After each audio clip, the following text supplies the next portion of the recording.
каппа тауар жатқан жан-жанында, барып қайт салқын жайлы Молдовға. Бір жер бар қара саз деп атап атын, көресің жолың түсіп барғаныңда.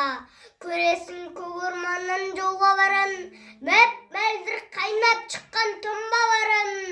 Жылғанның жағасында бұзылған үй, сен соған жолаушым бір қарағын.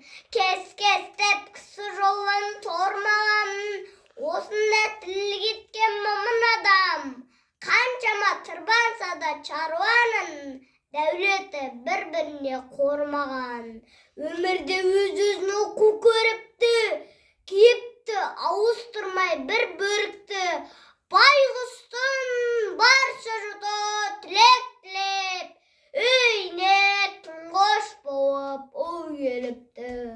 Той жасап, торқа төсеп шабылмаған, демек тойдың жабдығы табылмаған. Өмір дейтін өзгермесін мекеменім, алдымда әжем мені қабылдаған. Кейін әкем мел жұртын басқарыпты, қашанғы жарғақ бөркі тасталыпты.